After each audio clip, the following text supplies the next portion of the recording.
73. 한쪽 손 마른 사람을 고치심. 성경 말씀. 마가복음 3장 1절에서 5.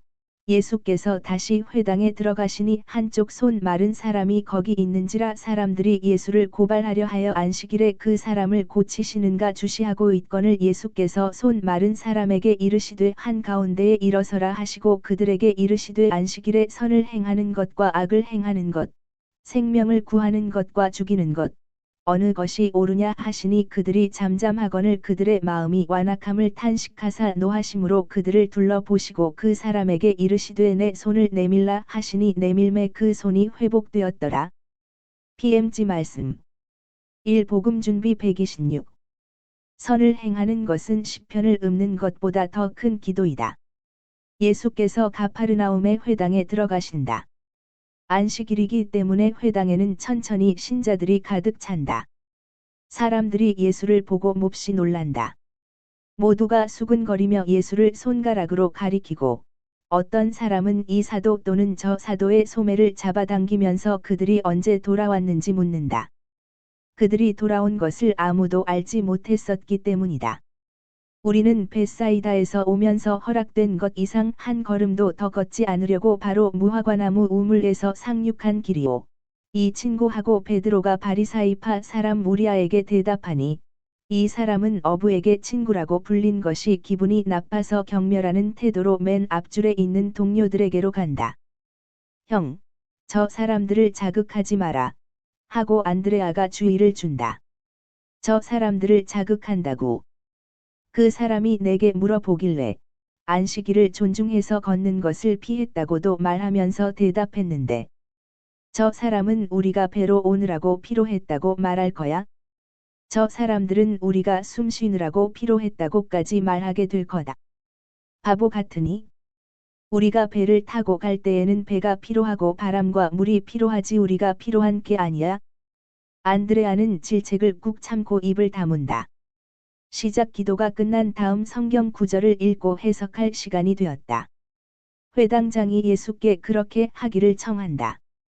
그러나 예수께서는 바리사이파 사람들을 가리키면서 저분들에게 하라고 하시오 하고 말씀하신다. 그러나 그들이 그렇게 하기를 원치 않으므로 예수께서 말씀을 하셔야 한다. 예수께서는 열왕기 한 권이 사야무엘서상 에서 다윗이 어떻게 지프 지방 사람들에게 배반을 당하여 가바아에 있던 사울에게 밀고 되었는지를 이야기한 대목을 읽으신다. 그리고 두루마리를 회당장에게 돌려주시고 말씀을 시작하신다. 사랑과 환대와 성실의 계명을 어기는 것은 항상 죄입니다. 그러나 사람은 그런 일을 서슴지 않고 아주 아무렇지도 않게 합니다. 우리는 여기서 위반에 대한 두 가지 이야기와 이 위반을 벌하신 하느님의 벌에 대한 이야기를 보았습니다.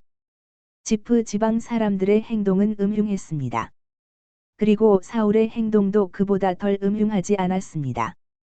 지프 지방 사람들은 더 강한 자를 자기 편을 만들어서 거기에서 이익을 얻어내려는 의향 때문에 비열했고, 사울은 주님의 기름 부음을 받은 사람을 제거하려는 의향 때문에 비열했습니다.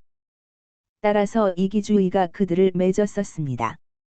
그리고 비열한 제안에 대해서 이스라엘의 죄인이고 가짜인 왕이 감히 주님의 이름이 들어있는 대답을 해서 주님의 축복을 받으시오 하고 말했습니다. 하느님의 정의에 대한 조롱. 흔히 있는 조롱입니다. 사람의 악의를 두고 상이나 보증의 명목으로 주님의 이름과 그분의 축복을 내세우는 일이 너무도 많습니다.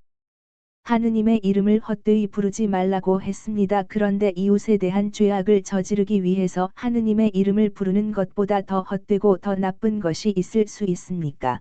그런데도 이것이 다른 어떤 죄보다도 더 흔한 죄이고, 주님의 모임과 의식과 가르침에서 항상 앞장서는 사람들까지도 아무렇지도 않게 저지르는 죄입니다. 이웃에게 해를 끼칠 수 있는 모든 것을 찾고 적어두고 준비하는 것은 죄라는 것을 기억하시오. 이웃에게 해를 끼칠 수 있는 모든 것을 다른 사람들에게 찾게 하고 적어두게 하고 준비하게 하는 것도 죄입니다. 그것은 상이나 보복의 위협으로 다른 사람들을 유혹하여 죄로 이끌어가는 것입니다.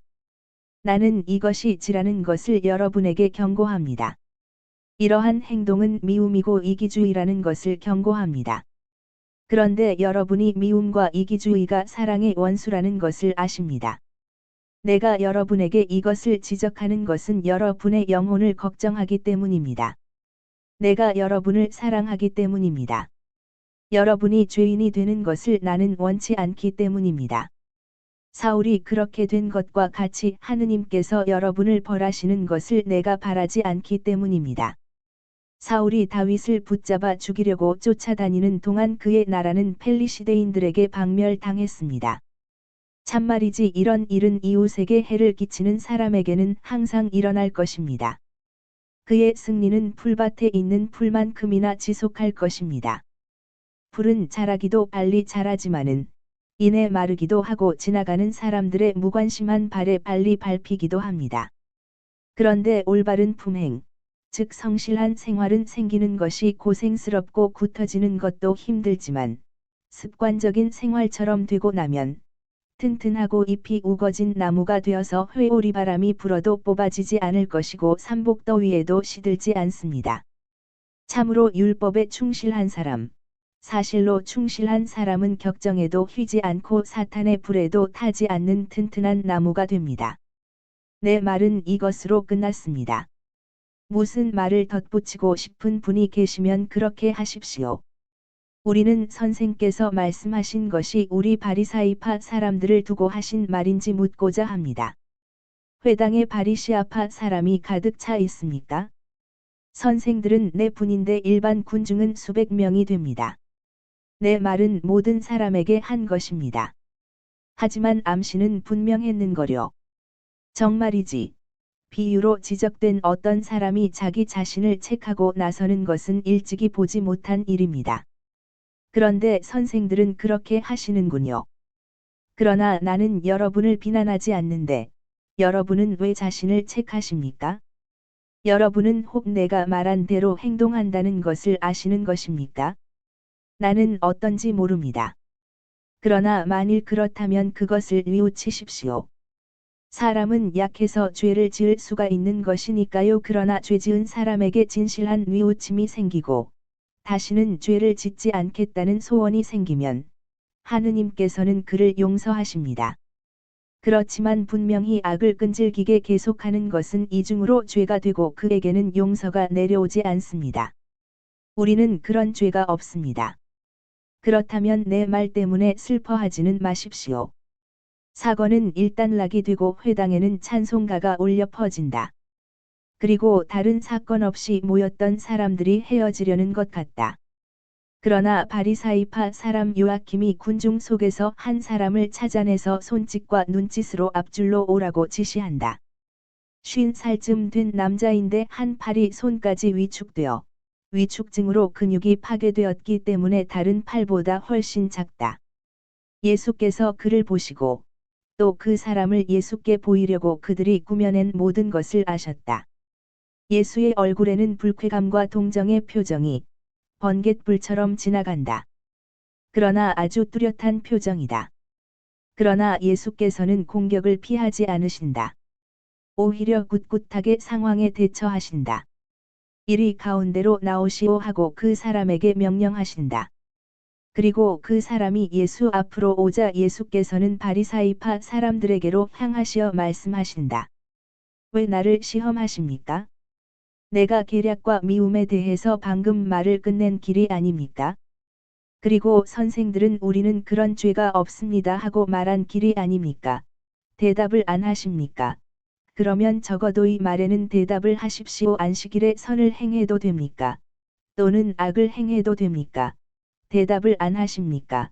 내가 여러분 대신 대답하지요. 그것도 여러분보다 더 낮게 판단할 모든 사람이 있는 앞에서 대답하겠습니다. 이 군중은 순박하고 미움과 교만이 없기 때문입니다. 안식일에는 일을 해서는 안 됩니다. 그러나 기도를 하는 것이 허락되는 것과 같이 선을 행하는 것도 허락됩니다. 선행은 우리가 노래한 찬송가와 시편곡 보다도 훨씬 더 훌륭한 기도이기 때문입니다. 반면에 안식일에도 다른 날에도 악을 행하는 것은 허락되지 않습니다. 그런데 선생들은 내가 벳사이다에 있다는 것을 알고 내 도시에 오리라고 생각하고 가파르나움 사람도 아닌 이 사람이 이틀 전에 오도록 이를 꾸밈으로 악을 행했습니다. 그런데 선생들은 나를 비난해 보려고 이런 일을 했습니다. 그래서 선생들은 선생들의 영혼을 고치기는 고사하고 그것을 죽이는 죄를 짓습니다. 그러나 나는 선생들을 용서합니다. 그리고 선생들이 나를 함정에 빠뜨리고자 하면서도 내가 병을 고쳐줄 것이라고 말해서 오게 한 이 사람의 믿음을 저버리지는 않겠습니다. 이 사람은 병을 고치겠다는 것 말고 다른 의향은 가지지 않고 왔기 때문에 죄가 없습니다. 그러니까 그렇게 되기를 바랍니다. 여보시오. 손을 펴시오. 그리고 평안히 돌아가시오. 그 사람이 시키시는 대로 하니 그의 손이 다른 손과 같이 성하게 되었다. 그는 그 손을 즉시 예수의 겉옷 자락을 잡고 입맞춤하는 데 쓰면서 말한다.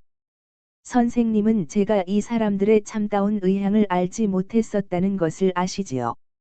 만일 제가 그것을 알았더라면 제 손을 선생님을 반대해서 쓰기보다는 차라리 죽은 손을 그대로 가지고 있는 길을 택해서 여기 오지 않았을 것입니다. 그러니까 저를 원망하지 마십시오. 여보시오. 평안히 가시오. 나는 진실을 압니다. 그래서 당신에게 대해서는 오직 호의를 가질 뿐이요. 군중은 이러쿵저러쿵 말하면서 나오고 예수께서는 11 사도들과 더불어 맨 마지막에 나오신다.